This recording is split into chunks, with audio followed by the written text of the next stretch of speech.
Hey, what's up, Internet? My name is TridentLion, and today we're going to be talking about the 5 love languages by Gary Chapman. The author has had years and years of experience with marriage counseling. He's seen so many different stories, heard so many different situations, has helped so many different marriage couples work through their adversities and all the challenges that they faced.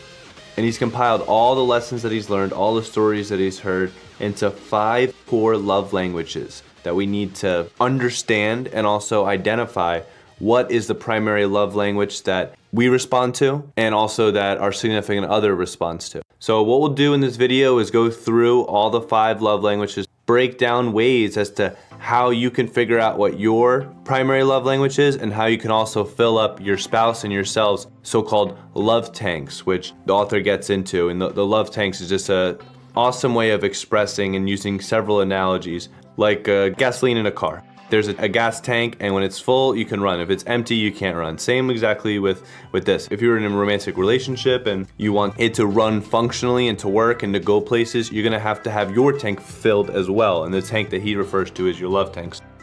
Understand how critical your emotional love tanks can be. Whether it's full, halfway, or empty, can determine your perspective and outlook on the world.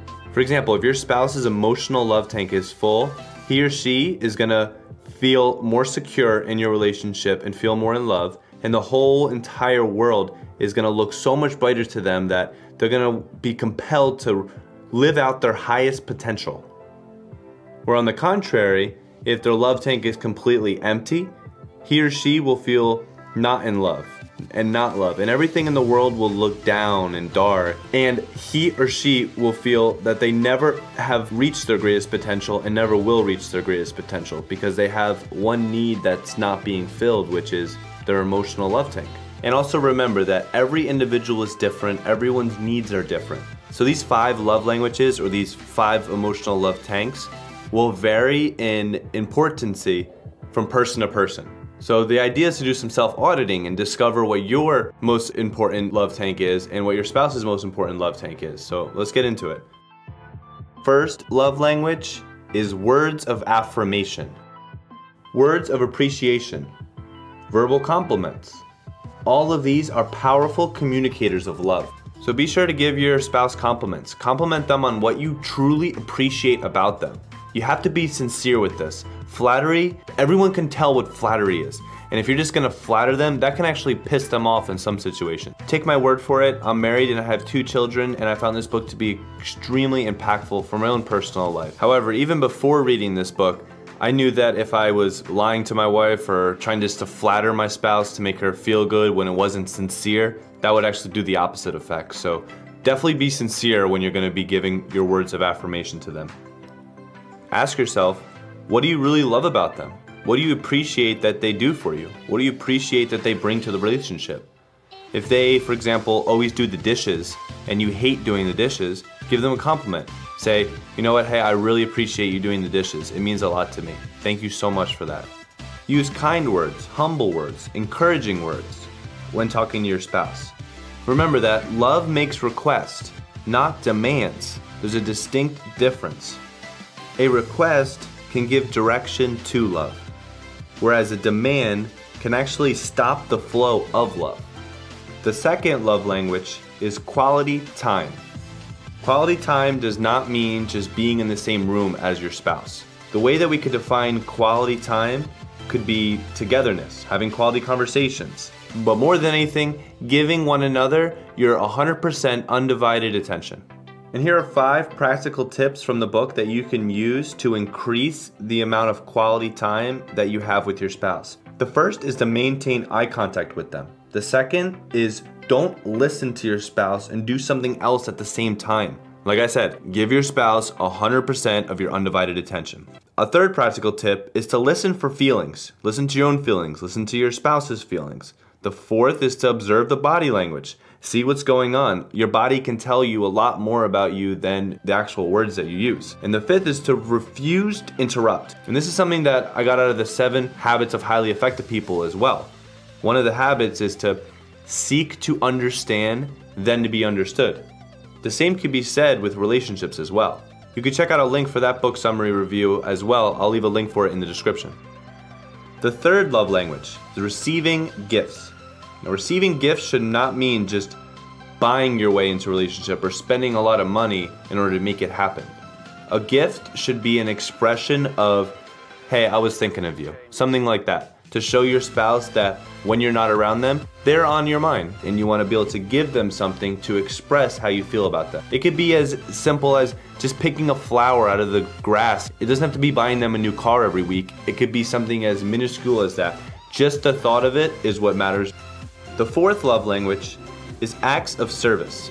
Doing things that you know your spouse would really love it if you did. Go out and seek to please your spouse by choosing to serve them. Express your love for them by doing things for them. Now, it doesn't mean just going out and doing as many different services and chores around the house that you could possibly think of while completely ignoring your spouse. What it's mostly about is focusing in on the acts of services that you can do for your spouse that would be the most important to them. And if you're not sure, ask them. Ask them what would be great for you to do for them right at this moment. And the fifth love language is physical touch. Physical touch is a way to communicate emotional love. And physical touch is very powerful and can express feelings of hate as well as love. Think of the difference between a slap on the face and a long, genuinely great, warm hug. See the difference? Both are physical touch. One is hate, I'm mad at you, let me slap you. And the second is, I love you, I care about you, give me a big old hug. So there you have the 5 love languages. Words of affirmation, quality time, receiving gifts, acts of service, and physical touch. Now the idea is to discover what your primary love language is and what your spouse's primary love language is. Identify what is most important to you and what is most important to them. So make a conscious choice with you and your spouse and choose to make it better. Even if you feel like it's already great, keep doing it, but it could always be better.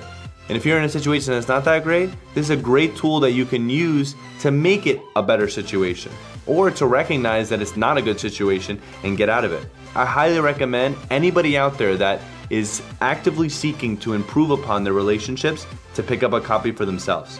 What I love about this book is that in it, there's study guides for spouses to be able to look on and to actively make the relationships better without needing a marriage counselor right in the room with them, which is great. If there's a will to make it better, then it can become better. Remember that love is a choice to discover more about yourself to make your situation better. It's a choice to learn more about your spouse because you love them to make that situation better. But if you truly love the person you are with, all of the work that it takes to consistently fill up your love tank and your spouse's love tank is 100% worth it. So make the choice for yourself and for the ones you love. Thank you so much for checking out this video. My name is TridentLion. If you guys are new to the channel, be sure to subscribe. My new goal is 100,000 subscribers, and once I reach that milestone, I'm gonna reveal why I call the channel TridentLion. So be sure to subscribe. Also hit the like button if you found the video to be of value, and comment what your favorite love language happens to be. Thank you guys again, and as always, I will see you in the next video.